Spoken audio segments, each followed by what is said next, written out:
Morning everyone, TimEid here, Faith Factor TV. Living on the edge. So I'm not living on the edge. I'm taking up way too much space. My message today actually has more to do with a question, kind of a favor I'd like to ask of you.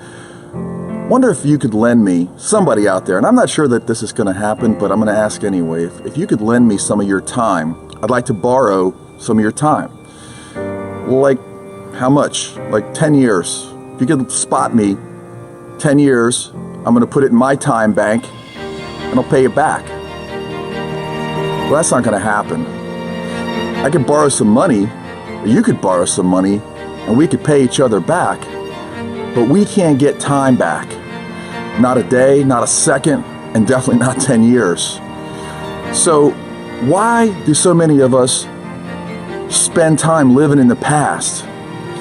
Blaming somebody else about what's going on right now, finding an excuse, finding reasons, finding a crutch and a weakness, and making ourselves the victim from something that happened a long time ago and isn't even happening anymore.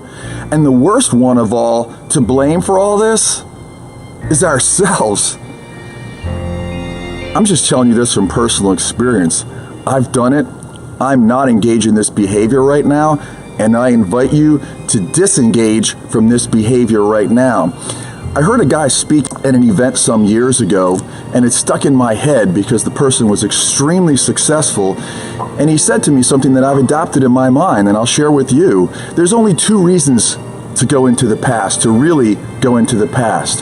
One, to go back and visit pleasant memories, experiences, loved ones, people, places, and things that we've really enjoyed, and just step back into our memories and go, wow, yeah, that was awesome. The second reason, and the only other reason, is to reach back into our experience base, to invest from our past experiences into our future. Because if we haven't experienced it, we don't have anything to invest into our future. But if you're going back for any other reason, to have some kind of sad, trying, excuse-ridden times, you're wasting your own time. And going back to the beginning of this video, time is the one thing that we can't get back. I don't even like to say back, but we can't even get more of. Okay, I never heard a wise man laying on his deathbed saying, man, I just wish I had $10,000 more. He's thinking, I wish I had 10 more days. I wish I had another year. My other question is, what are we doing? What are we doing during this time? Are you using your time for something valuable, or are you just telling yourself you are? Because when I was a kid, we used to say things like, I'm just going to go here and kill some time. Kill time?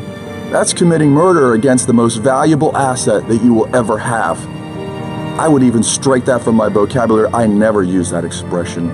I want to use my time, I want to enjoy my time, I want to invest my time, and I'm using it with you, and I'm loving it. Because if there's one thing that you get out of this that makes you say, you know what, today's the day, not just to think about doing something, but to adapt a different mindset with my time and with my purpose as far as why I'm here. Don't waste it. That's my message to you today. Since I can't borrow any of your time, like 10 years, I appreciate your spending time with me this morning. I gotta run, got things to do. TimEid, Faith Factor TV.